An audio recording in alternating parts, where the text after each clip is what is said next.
back, and I guess you expect him to play this year, or will he redshirt? I think we still have to determine with Travis if he's going to try to gain eligibility this year or not.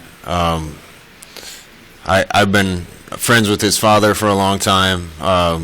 Certainly we're not going to be in the hunt for too many transfers. In general, I don't really think it helps student athletes to transfer. But this was a unique situation because we're familiar with him and the family. I think he's got a ton of talent and look forward to watch him. All you have to do is watch him walk down the hall to realize that he's got some special things about him. So we're excited to have him in the program. On the topic of transfers, I guess, Noah, what did he bring to the receiver room, and how has he kind of fit in so far? Yeah, Noah's done a great job. Again, we weren't actively pursuing necessarily somebody at that position, but he decided he was going to leave and move on, and we found out about it and brought him in. I think he fits us from a character standpoint and an attitude standpoint, as well as being a guy that can help us on the field. Hearing really good things about him. I don't get to watch him when they have a ball out there, but the quarterbacks are telling me that he already knows 3 receiver spots and is very reliable, understands how to run routes and get open, and he's a good addition to that room. Scott, I know that Maurice still has a scheduled quarterback now and start camp, but do you have a plan, and would you share the plan of how you'll treat his stats with the team if the situation isn't resolved? Yeah, that's all conjecture. We're going to wait and see how it all turns out with Maurice, and he's been doing a pretty good job in the weight room and with the team. But we won't make any decisions on status or anything until we know that his legal problems are over, and I don't want to guess on which way we'll land depending on what happens. But if there hasn't been a resolution when camp starts, limited as he was in the spring, how would you handle that? Yeah, I don't think camp's going to be an issue. He's already been doing some of spring ball and working out with our team. So I don't think any decision would have to be made because of his legal issues being unresolved until the first game. Hey, Coach, let's talk about something positive. You're getting all the media attention here. Why don't you talk about your assistant coaches, how important they are to you recruiting and bringing Nebraska back? Dang, you have a lot of energy. Indiana. Oh, no wonder. We were in Indiana today. We landed in Gary. It was a pleasant drive. We did the same drive. The roads are in good shape. Listen, we have a lot of good people. I say it all the time, but Nebraska's best asset is its people. The thing that I'm as proud of about our program as anywhere is the type of men that are on our staff, not just good coaches, but good people. I think people attract the same type of people, so I think the coaches that we have are going to attract the right type of kids and the kids that we want. They work their butts off. We evaluate as many people in the country, offer as many people as anybody in the country, and are in as many schools as anybody in the country because our coaches are hitting the road and working while they're on the road. Recruiting is going to be great. I think the biggest thing for us is getting kids to Lincoln, because when they get to Lincoln and see what Lincoln's like and what Nebraska's all about and the type of people that are in our building, we got a great chance to get them. What's your impressions with the rivalry with Iowa now that you've been at the end of the year and got to obviously play that program last year? I've always said this, but rivalries are mostly for fans. In our building, we have a ton of respect for Coach Ferentz and what he's built at Iowa. And I lived in Iowa for 2 years. Really have some good friends from there and like the people. But it's going to be one of the key games on our schedule every year. And I know there's a lot of bad blood with the fans, respective fan bases of both sides. At the end of the day, I hope it continues to be 2 really good teams that do things the right way and have some good competition. West Division's taken some criticism in recent years for not being kind of part of the East, but after one turns from the West, it seems to be on the rise anyway. What do you think about the West after one turn? Well, if I'm being honest, I think the West hasn't been as good as it should be because I don't think Nebraska's been as good as it should be. And we can do a lot through the work that we're doing to try to get our program where it belongs to help the West be competitive and just as dominant as any other league in the country. Where do you think you'll see the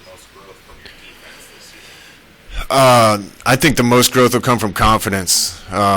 If you know what you're doing, you can play even faster. Year 2 is so much easier than year 1 in 100 different ways, and I'll probably repeat that a bunch. But schematically, it's easier. If you have any doubt in what your assignment is or your technique or how you're supposed to be doing something, it slows you down just enough, and that could be the split second that makes a difference. I think you'll see guys playing a lot harder, a lot freer, and a lot faster this year. Scott, talk about the running back situation and the personnel that is coming in that's new. How do you look at that? Yeah, I said this on the podium earlier. We're still a team with a few holes. We're still a team with a few depth issues, but that's every team in the country. If you have a team that doesn't have those, then you're feeling really good about yourself going into the season. I don't know if I've been a part of a team where you weren't concerned about a few spots. Can't say enough about Divine Azigbo and the job that he did last year. Wish him the best, and I hope it goes really well for him. I think it will. Replacing him is going to be tough. Gotten really good feedback about Dedrick Mills since he's been in the program. I think he'll be able to give us a lot. We're still waiting to see on Mo.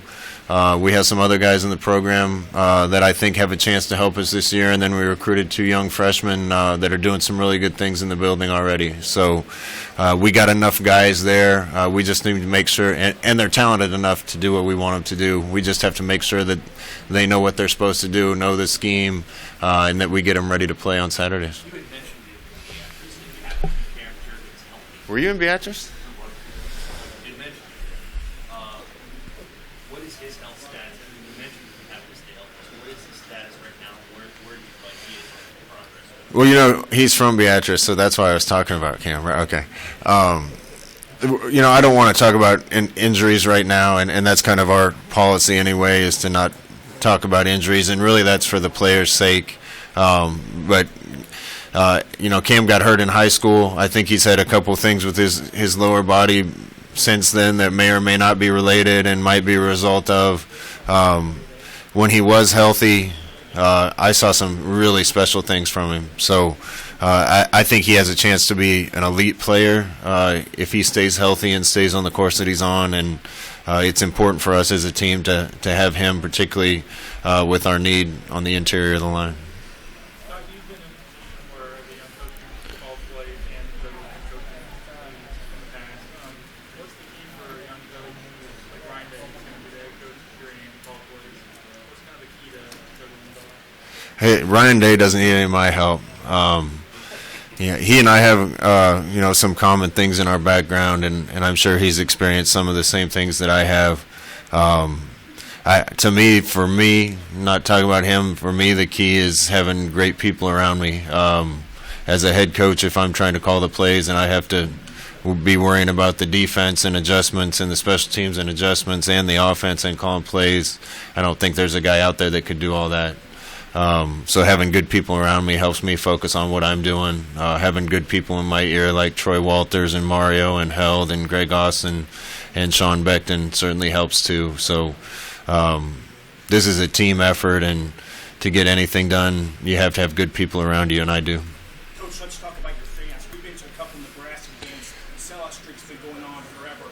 I noticed how strong the fan base was just being around Nebraska. What's that mean to you and your football team? It means the world. There's no fans anywhere like Nebraska fans. The sellout streak speaks for itself. The loyalty is unmatched. Wherever I go, I hear about people that came to Nebraska and couldn't believe that our fans gave them applause on the way off the field. I was around those type of fans my whole life, going to games when I was little with my grandparents, sitting in the seats that our family bought in, I think, 1947. I still have those tickets, so I've seen it for a long time. Wherever you go, if there's somebody that's touched Nebraska, lived in Nebraska, had a relative from Nebraska, they're huge Nebraska fans. It gives us an advantage because I don't think there's a fan base that is more interested in football, and our fan base is extremely educated about football as well. So we're lucky to have the type of support that we do. Scott, when you look back at year 1 and year 2 at UCF, what were a couple of baseline tenets that ran from that maybe allowed Well, the number one thing is getting the culture right. Coaches talk about culture more than they should, but it's true. You got to get everybody on the same page. As a leader, you got to set the direction and then get everybody pulling the rope in that direction, and that takes a while. It does, and there's different approaches that can get it done. But if you got people going in different directions, you can't move it. We've done a lot to get there. I think second for us is the strength and conditioning aspect with Zach Duvall. If you just walked in and saw our team right now compared to where it was a year ago, some of the kids don't even look like the same kids. And we're starting to look like a Nebraska football team's supposed to look. We're starting to run like a Nebraska team's supposed to run. And bigger, faster, stronger never hurt anything. Scott, you charged Adrian as being more of a leader. Has he done anything the last couple months that's encouraged you to kind of go along? Oh, yeah, Adrian was a leader last year. I think he just needed to take a little more ownership of it, maybe, and be a little more vocal. Hey, listen, that's hard when you're 18 years old and you're walking into a room filled with 21, 22-year-old guys, and you're the newcomer to bark orders, to give commands, to encourage, to be the leader. He did a really good job of it for a freshman.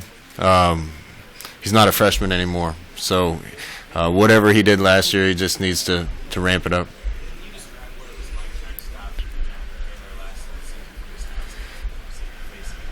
What makes it such a special place? Yeah, that Wisconsin is a good program. I got a ton of respect for Coach Christ and them too. Jonathan's obviously one of the best players in the country. When he gets in the open, he's got better speed than you would expect to take it the whole way. He's big and strong. I think the scheme that he's in helps him. He's got a lot of good people around him and puts him in situations to do what he does best. So he's going to be a challenge for everybody that plays him, and we're looking forward to it, but we know I got our hands full when they come to town. Speaking of leaders, you have a lot of senior defensive players across Muhammad and Khalil. They've been through a lot. They've had a lot of change over the years. They probably haven't had as good a seasons as they hoped. What do you see from that senior group of defensive players? It's all maybe in the determination to change the trajectory of their career. Well, the guys that are around on defense have been through a lot. Right now, what do I see? I see excitement.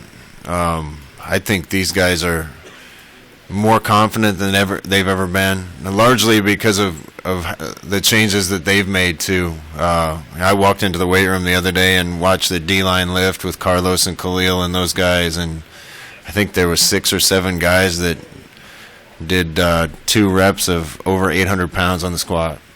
And that's not something that they could have come close to a few years ago. So with this work, with the investment that they've made, I think confidence comes with that.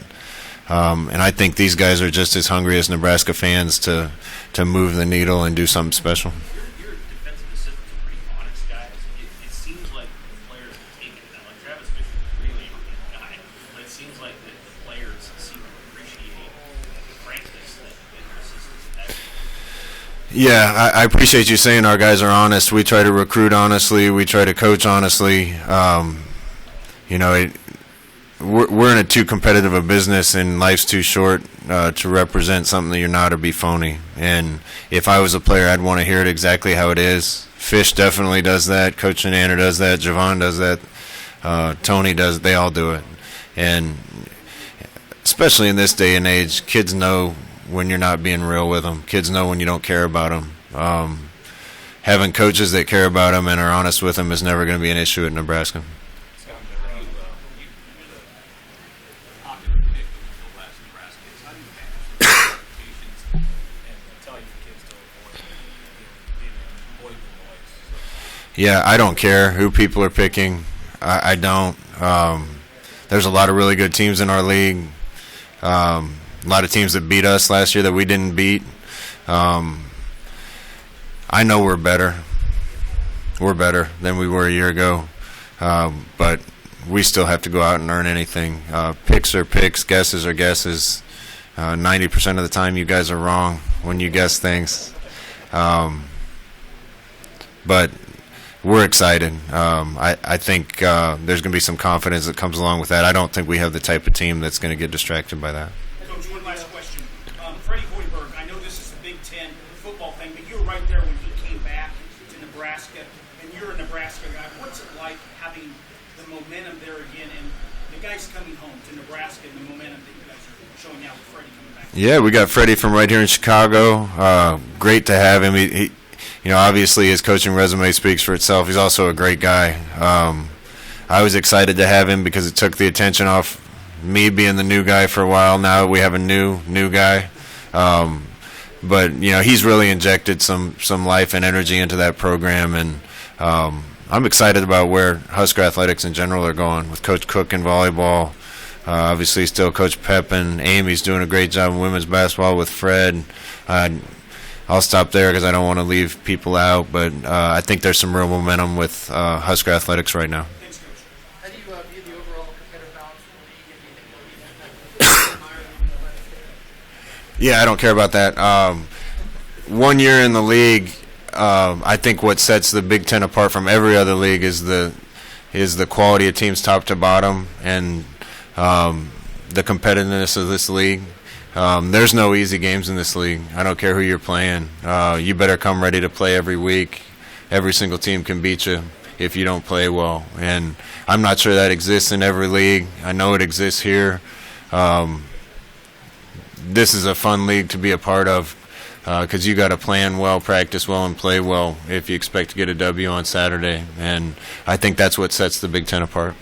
So to say you wouldn't want to realign the Big Ten in any way, and also on a general football topic, any thoughts on how to change and fix the transfer portal? No, I think the Big Ten.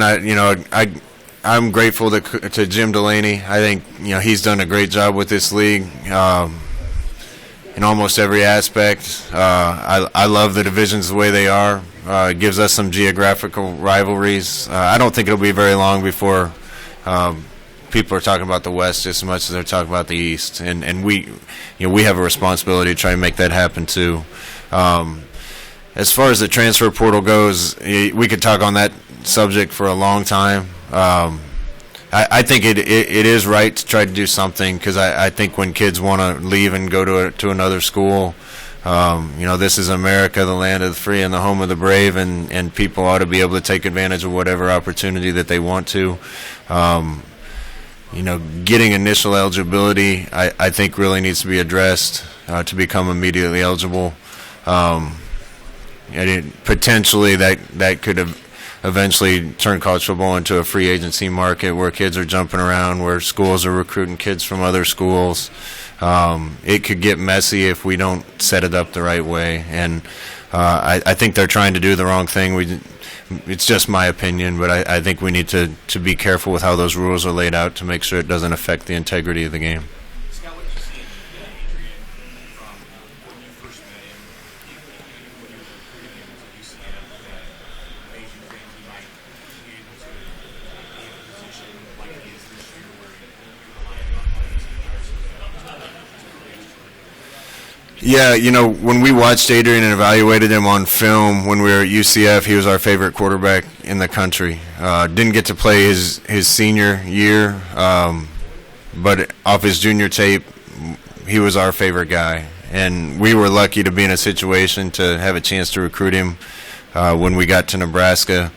Getting to know him and seeing his personality and his unusual maturity probably for his age led us to believe that he'd have a chance to play as a true freshman. You never know how someone's going to handle that situation. He handled it really well. So like I said on the podium, most people make their biggest jump between year one and year two. I certainly was a better player in 97 than 96 by leaps and bounds, and we just coached McKenzie, who was a okay to good quarterback his first year and then lights out his second year, and hope to see the same jump from Adrian. how much do you have to spend time with him individually, or how much are you able to do that considering the relationship that's needed between quarterback and play caller? Yeah, quarterback's special. We treat him like everybody else, but it's a unique position, especially unique at Nebraska. Like I said before, I have great people around me, and I don't have to do much coaching with Adrian because Mario's got it covered. Mario's exceptional at what he does. But there's a lot of things that Adrian and I need to be able to communicate, and I've developed a special relationship with Adrian that I think will only grow from here. So some of these guys end up feeling like sons to you. Outside of What's up, DB? you talk about your offense quite a bit. Everybody does. What gains have you seen defensively? I know you want to get better defensively. You're very capable. What's the development like defensively versus what's happened offensively in the offseason? Yeah, really, I think our entire team's had a great offseason, exceptional offseason. I think the defense has had a little bit better than the offense. The mentality that I see, the energy in the weight room and workouts that I see, the confidence that I'm starting to see build, I'm really excited about. And I said this to the team, if you went back and look at our season last year, if the defense could have got one more stop a game and the offense could have scored one more time a game, our record would have been a lot different. And I think our defense is ready to take that step. Other than body type, how have those guys kind of taken on the task of last season versus this season? Again, I think I just see them believing it now.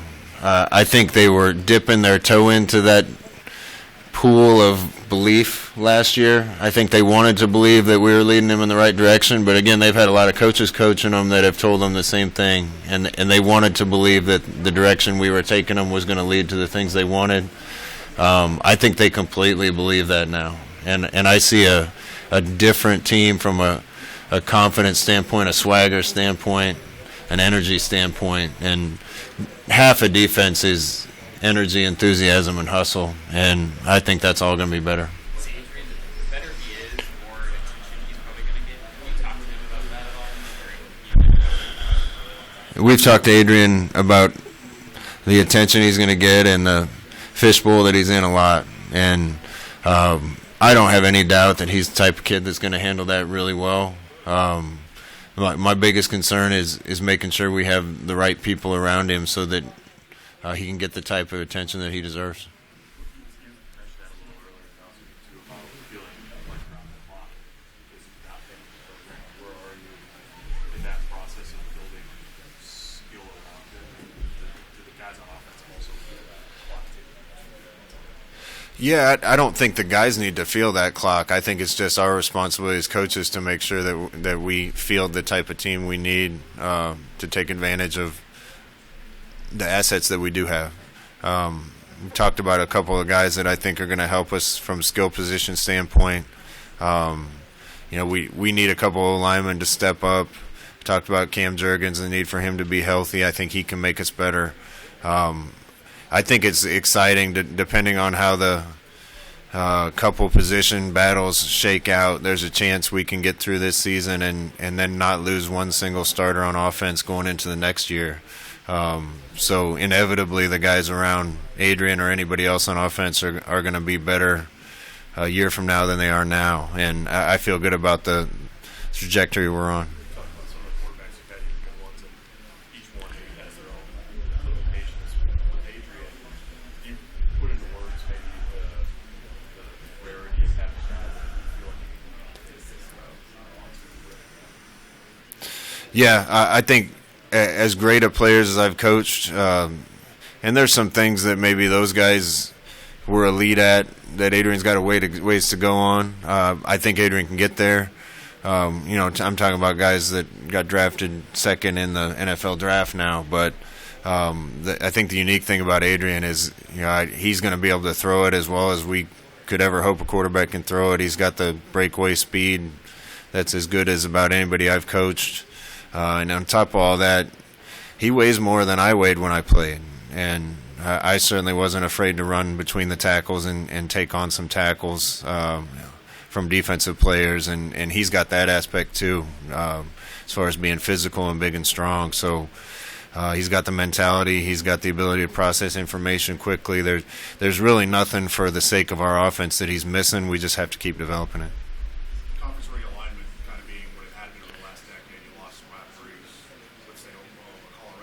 brought those back from Colorado, and now you got a series coming up with Oklahoma. Would you want to see those kind of series rekindled on an annual basis or extended going forward? I don't know about extended. You know, I can't take credit for it, right? The scheduling gets done so far in advance that none of the people that were at Nebraska hardly that scheduled these games are still at Nebraska. And, you know, in a perfect world, I love the conference we're in.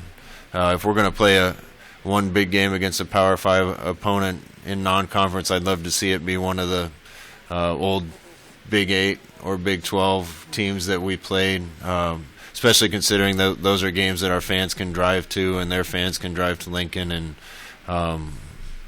I think that'd be a good blueprint going forward. Scott, when we talk about receivers, is Stanley gone? Develop more of a voice in terms of being a leader, or does it just do that naturally and what he's accomplished? No, we just need JD to be JD. We don't need JD to be anything else.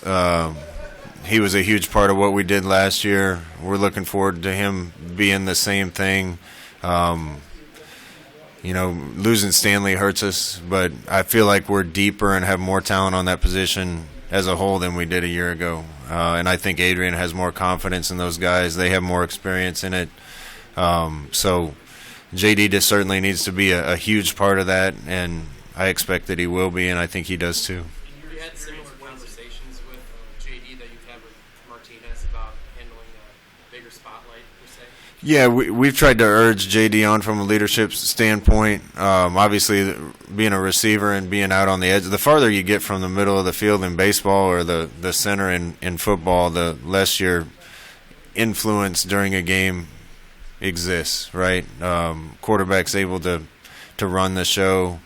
Center's able to make calls for the offense. When you're out standing by the sideline, you can't affect the tackle on the other side very much. But JD is one of the guys that's going to have to set a good example for everybody and help lead the way from that standpoint. You have 4 true freshmen receivers. Your experience coaching that position, what does it take for a true freshman to get on the field as a receiver for you? Yeah, I'm probably a broken record here again, but every kid we recruit, we hope has enough talent to come in and compete as a freshman. Usually, talent isn't what determines if they play. It's their level of maturity and whether or not they really get after it. I've seen really, really talented freshmen come in and kind of dip their toe in the water and take their time learning X's and O's and scheme.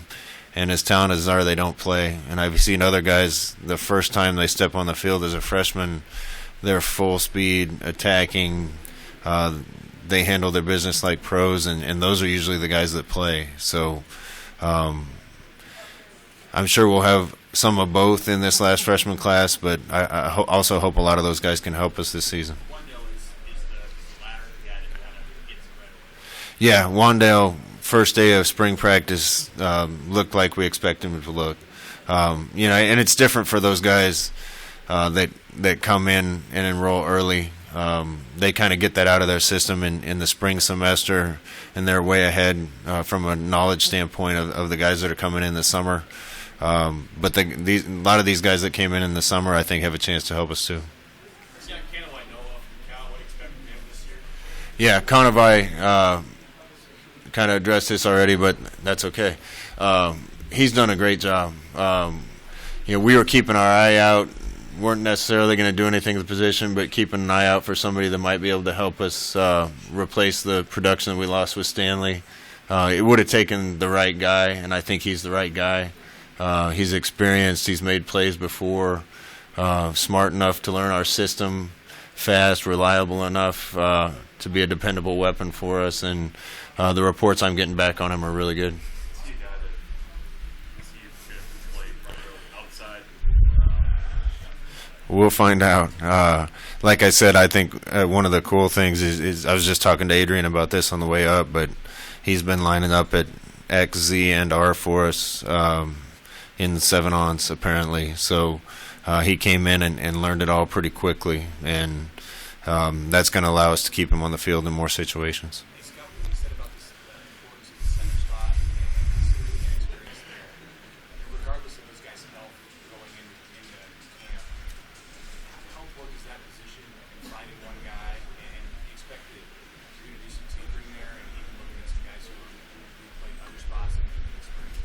Yeah, I think going into camp, every position battle is open. That being said, we got a left tackle that played all last year and a right tackle that played all last year, and Bo Wilson came in and did a really good job for us at right guard. So at first glance, the two spots that are up for grabs are center and left guard. We got some guys, Hunter Miller and Little Farniak, the kid, and Wagner that just came in, have a chance to be centers. Trent Hickson's done some snapping, so he could play there. He's going to compete at left guard. I think Bando will compete. I think Reardon will compete. There's a lot of guys that could play. There's some tackles that are going to have a chance to compete too that might allow us to have the freedom to move a tackle inside. So we're going to get the best 5 guys on the field, and I think that still has to play out.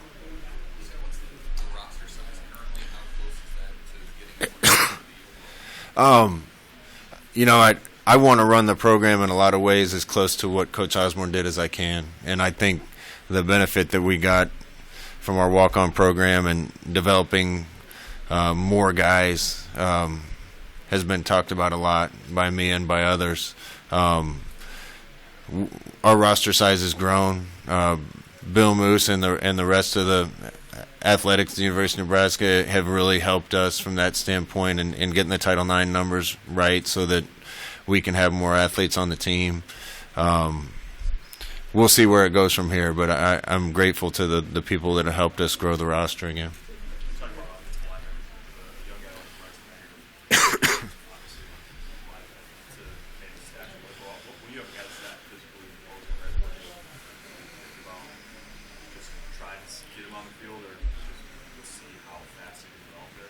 Yeah, we're excited about our young linemen.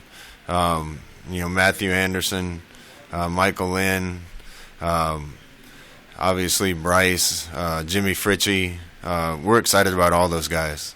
Usually O&D line are the toughest positions to play as a freshman because of the physical nature of those positions, but those are some talented guys that are big and imposing, like you said. So if one of those guys steps up, we're going to be really glad to have it happen. I think it's going to give us more depth and some more flexibility on the O-line.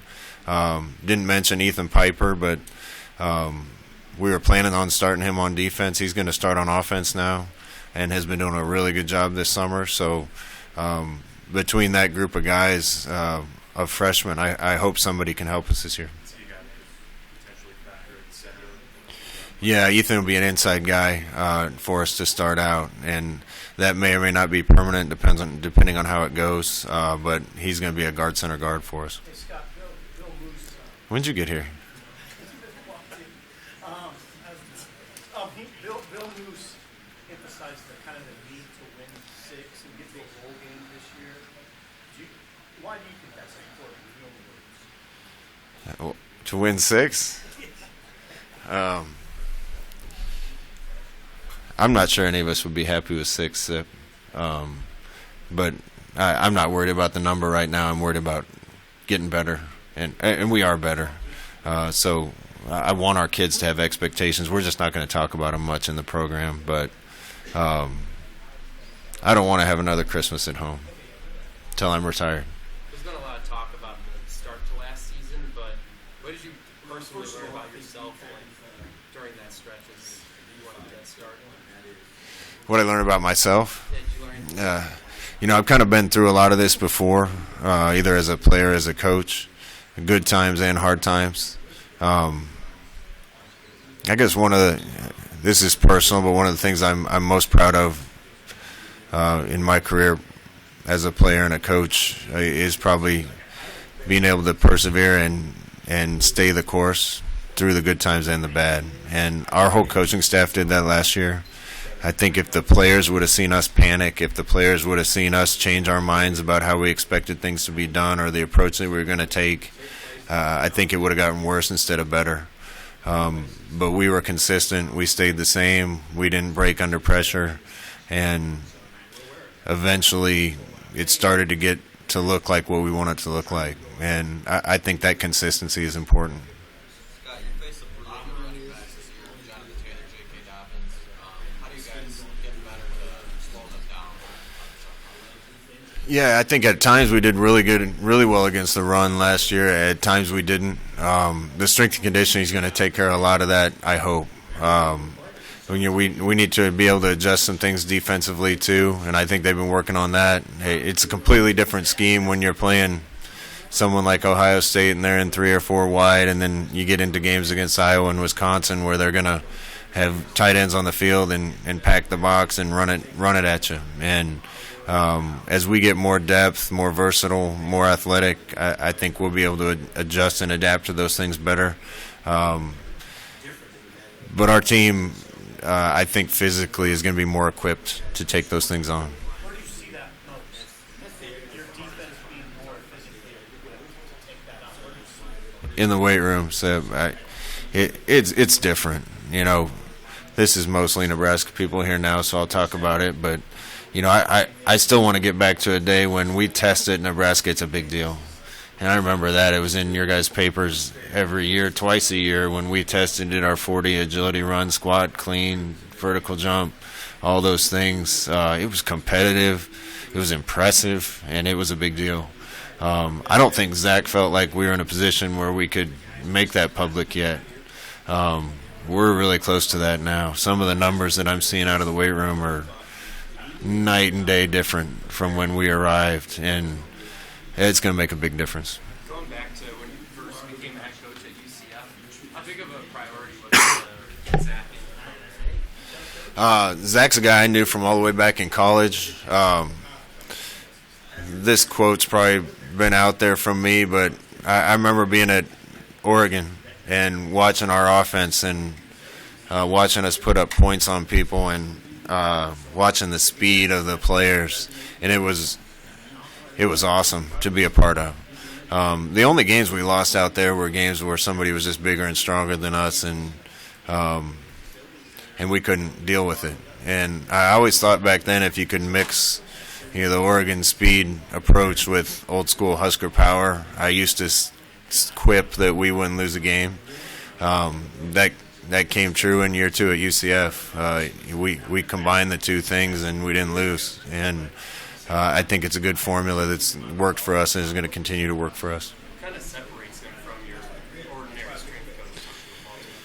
He's elite at what he does, and I think he's taken the Husker power approach and made it more scientific, more current, more up to date. He does a great job planning out what our players are going to do and motivating them. The biggest factor is, he's the voice of our staff more of the year than the coaches are the voice of our staff. Our players are around the strength coaches more than they're around us. And not just him, but Andrew and Jason and the other guys in the weight room do a great job of being on the same page with us and carrying on some of the same approaches and ideas and even sayings and characteristics that our coaches would want to be putting our players through and getting them to understand. And he really is an extension of what we're doing.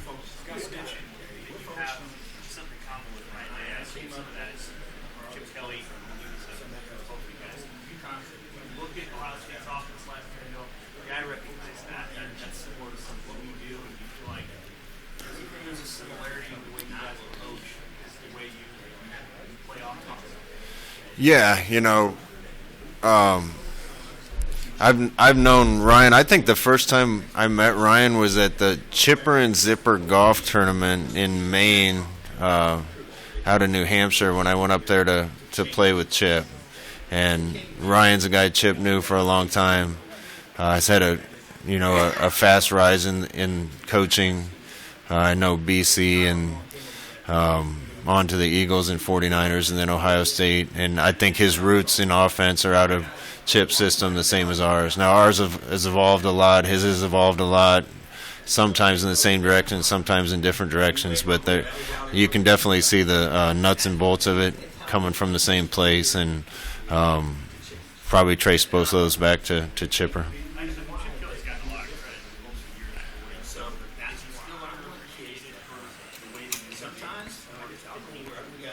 Yeah, I think so. There's other guys. I think Rich Rod at Michigan and some other people that were running spread helped to change it.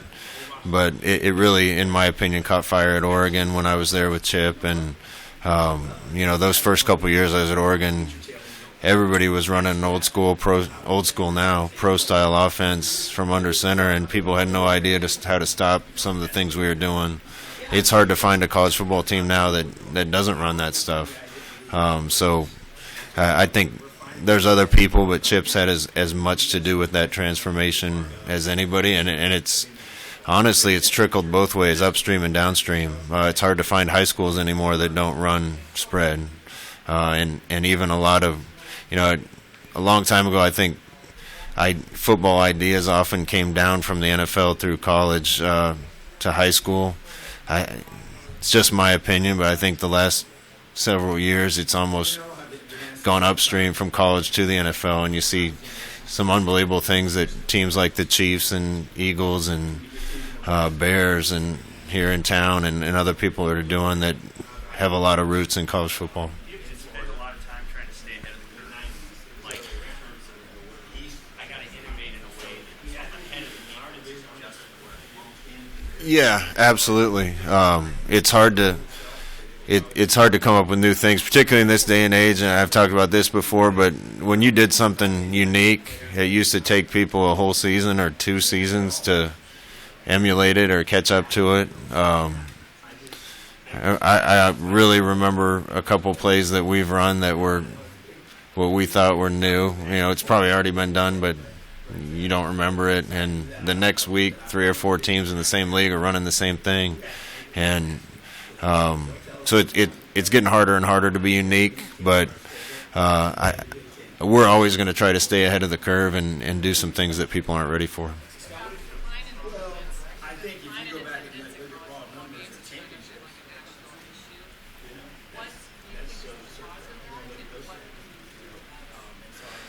Well, if there's a decline in attendance in college football, we don't have that problem in Nebraska. I should leave it at that. I'll leave it at that. What do I think Nebraska's doing right? Raising our kids the right way, having morals and characteristics that I admire personally, having genuine, real, tough people, and loyal people that are going to show up through thick and thin and stay for 4 quarters in Michigan State game when it's freezing outside, or stay for 4 quarters against Bethune-Cookman when we're up 4 touchdowns, or not leave their seats when we're 0-6 and win our first game against Minnesota. That's the time people in Nebraska has. I apologize. It sounds like you were just talking about some of the stuff with play calling and thinking of plays. Have you been that kind of guy in your life, through your life? Are you constantly thinking of new offensive ideas in your spare time? Is it the kind of thing that's running through your head as a player, or as a kid, or as a coach? What's your relationship been like to play calling? I've been around football my whole life, so I couldn't get away from it. I don't know a time when I wasn't thinking about football. I'm not the guy that thinks about it at the dinner table with my family and, when I'm playing golf. That's not me. But I've just been lucky. I've been around coaches my whole life, from my parents to Coach Osborne. I remember my senior year, we used to have the formation signaled into us at Nebraska, and then Coach Osborne would run a play in with usually a receiver that may or may not be able to give me the entire play or spit it out. Some of the stuff I heard didn't even sound like a play. But by my senior year, when I got the formation and knew the down and distance situation in the game, I bet I could have guessed 80 or 90% of the time what play was coming in from Coach. And I think my experience as a quarterback and being around some of those people has helped me understand some of those things. And it's an obvious question that's been asked a million times. There's a bunch of quarterbacks who are now coaches and didn't play quarterback. We know that's the case around football. You see how that has helped you, the fact that you were thinking that way? That your position demanded that? How did that shape you to go into coaching? Not just playing quarterback for me. I was really lucky or blessed, or both. I didn't have anywhere near the NFL career that I would have liked to have had, and I think I had enough talent to have. But looking back on it, I don't think I could have had a better one from the standpoint of preparing me to be a coach. I played a ton of special teams, and that's really how I stayed on a few teams. I learned the defensive side from some really good coaches, from Mike Tomlin and Rod Marinelli, to Bill Belichick and Bill Parcells. I was around Bill Walsh, Tom Osborne. I'm certainly not the smartest guy in the world, but you put a lot of people in close contact with those type of guys, and something's going to rub off.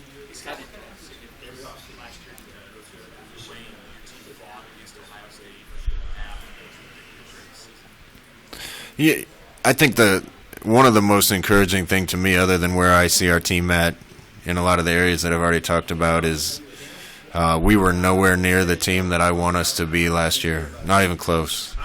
In a lot of different areas. And that being said, by the end of the year, we were playing with, beating, or having a chance to beat the best teams in our league. And that gives me a lot of encouragement about where we're going and the opportunities that we have. How did your skill set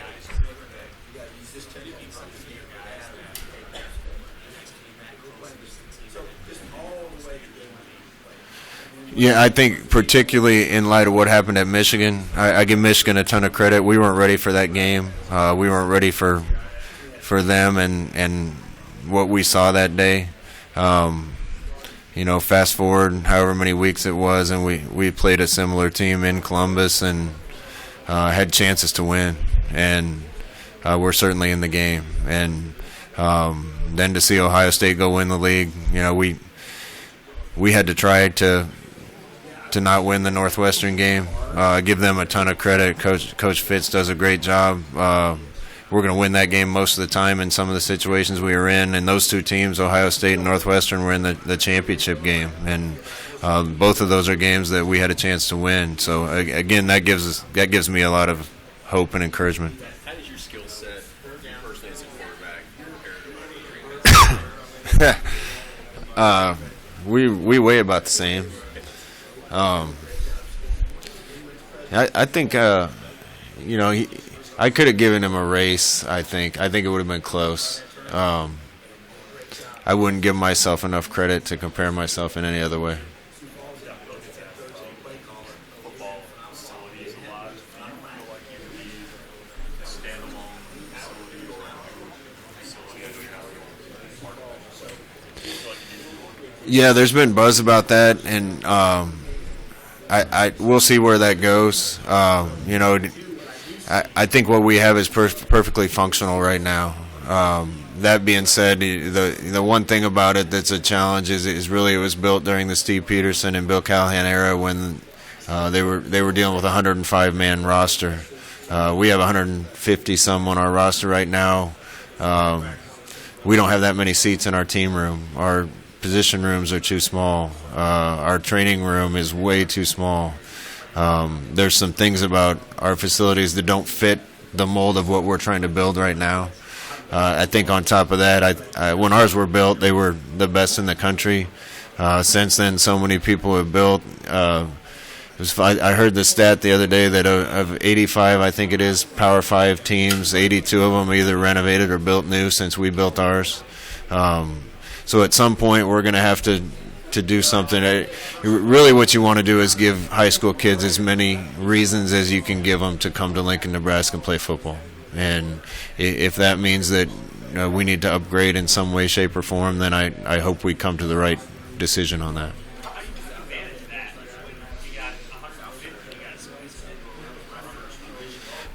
Well, from a locker room standpoint, we're in some of our players are in a secondary locker room right now.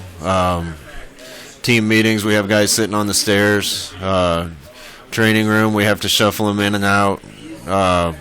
Weight room, even. We're running Zach into the ground a little bit because he's he's running 4 different lifting groups all day, so he's there all day working with 4 different groups because we can fit about 40 at a time in the weight room to do what we want them to do.